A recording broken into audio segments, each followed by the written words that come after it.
हो सकता है जिसको आप अपना बहुत ही अच्छा दोस्त मानते हो, वो ही ये आपके पीछे आप पे पतल की साजिश रखा हो।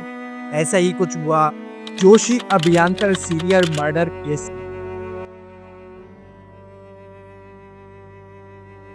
वीडियो से जुड़े रहिए। आज की वीडियो में हम बात करने लगे हैं 4 दोस्तों की, जिन्होंने अपने ही दोस्त का कत्ल कर दिया और पूरे पुणे शहर में खौफ की लहर दौड़ा। 1970 का पुणे एक ऐसा शहर जो स्टूडेंट्स और स्कॉलर्स का मरकज था। पूरे भारत से बच्चे पुणे का रुख करते थे अच्छी तालीम की तलाश में।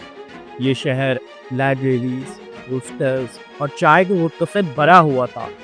सब कुछ अच्छा चल रहा था। किसी को इस बात की भनक तक नहीं थी कि यहाँ कुछ ऐसा होने वाला है जो शहर के लोगों का सुकून छीन लेगा। पूरा शहर सहम सा गया था। एक के बाद एक कदम। किसी को नहीं पता था कि कातिल का अगला शिकार पहुंच सकता है।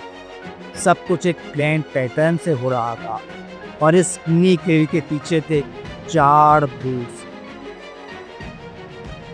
ये वो दोस्त थे जो पढ़ाई करने के लिए पुणे आए थे। ये उन लोगों की कहानी है जो पलक उठाने वाले थे, लेकिन लालच ने इनको बनाया एक खतरनाक कातिल। ये है इंडिया के खौफनाक सीरियल मर्डर केस की असली कहानी, जोशी अभियंकर सीरियल मर्डर।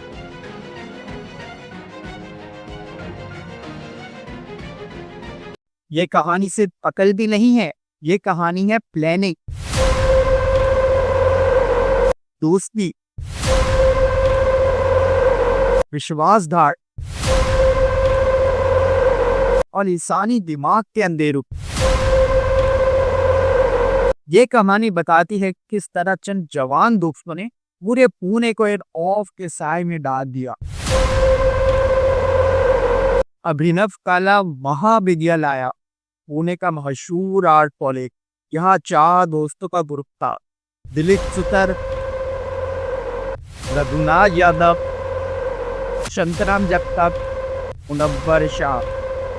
ये चारों स्टूडेंट्स थे, लेकिन उनमें कॉमन थी एक चीज, पैसा कमाने का भूख, और उसके लिए वो किसी भी हद तक जा सकते थे। इन लोगों का ताल्लुक आम मिडिल क्लास घर से था। कोई बहुत अमीर नहीं था, लेकिन सबके अंदर लालच छुपी हुई थी।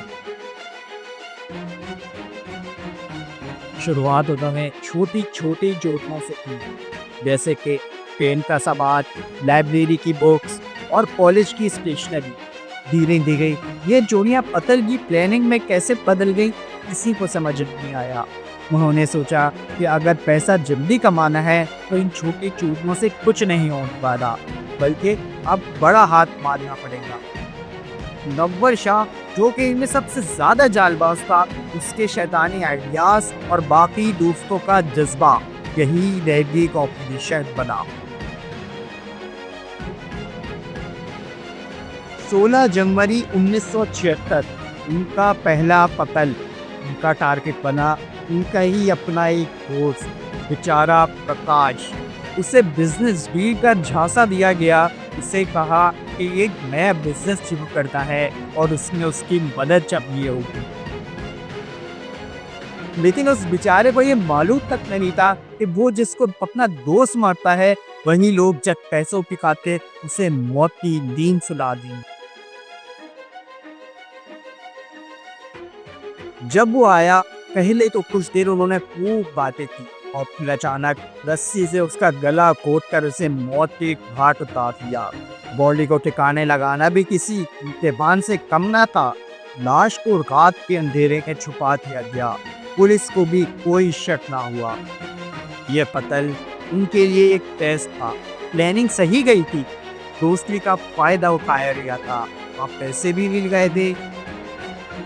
अब वो और भी ज्यादा कॉन्फिडेंट हो गए थे। पहले कत्ल के बाद तो जैसे एक ना रुकने वाला सिलसिला शुरू हो गया। पैसों की लालच में डूबे ये 4 हर वक्त किसी नए शिकार की तलाश में रहने लगे। और उसका शिकार बन गई कभी एक नया नवेला शादी का जोड़ा, तो कभी एक माँ और उसकी बेटी। हर केस में एक ही पैटर्न था, रस्सी से गला घोटना। उनका सामान चुराना और लाश को ठिकाने लगाना। ना कोई शोर शराबा, ना ही कोई सबूत। जैसे ये लोग हवा बन के आते, काम दिखाते और फिर पहुंच जाते। इनके खौफ का ये आलम हो गया था कि लोगों ने घर से निकलना तक बंद कर दिया था। रात के वक्त मुश्किल में स्टूडेंट भी डर के मारे बाहर नहीं जाते थे। पुणे जैसा शहर जो जिंदा हुआ करता था, एकदम से सन्नाटा छा गया। उन लोगों ने कुल मिला के 10 कत्ल किए, जिसमें से कुछ ऐसे दिल बहलाने वाले बाकी थे, आपको अभी बताते हैं।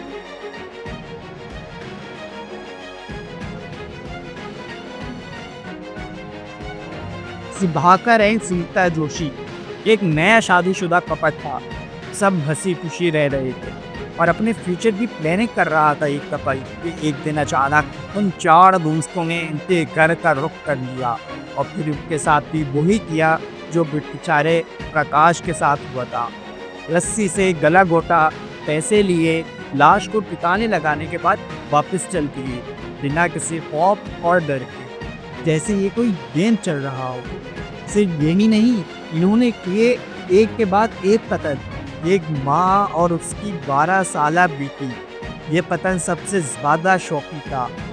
एक मासूम लड़की जिसकी उम्र से 12 साल थी और उसकी माँ, दोनों की जान ले ली गई सिर्फ कुछ पैसों की पाते।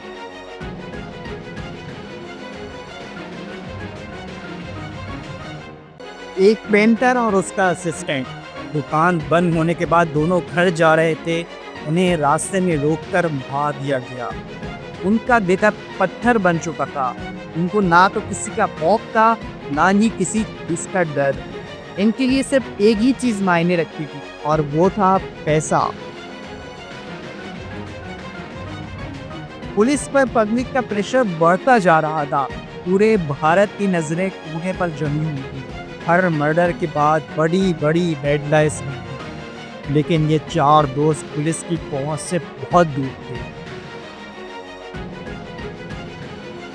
लेकिन वो कहते हैं ना, उन्हीं जितना भी शातिर क्यों ना हो, कोई ना कोई सुराग छोड़ कर ही जाता है। और ऐसा ही हुआ इस केस में। एक दिन एक ज्वेलर ने एक घड़ी रिपोर्ट की जो कि उसने एक लोकल लड़के से खरीदी थी। इन्वेस्टिगेशन हुई और उस घड़ी का ताल्लुक एक मर्डर विक्टिम से था। वहीं से पुलिस ने पूछताछ शुरू की और कामयाब हुई। मुनव्वर शाह पकड़ा गया। पहले तो उसने झूठ बोला कि उसको कुछ मालूम नहीं, लेकिन जब तक बहुत देर हो चुकी थी और पुलिस सारे सबूत जमा कर चुकी। जब पुलिस ने सारे सबूत मुनव्वर शाह के सामने रखे तो उसको आखिरकार अपना जुर्म कबूल करना पड़ा। फिर उसके बाद सच बोलने के अलावा कोई दूसरा ऑप्शन नहीं था। उसने हर मर्डर की डिटेल्स पुलिस को दी कि कैसे वो शिकार ढूंढते थे और उसको फिर किस तरीके से ठिकाने लगाते लाश को और किस तरीके से पैसे चोरी करते हैं।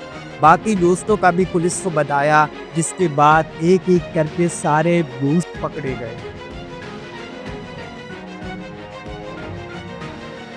कोर्ट में जब केस चला तो सब हैरान रह गए।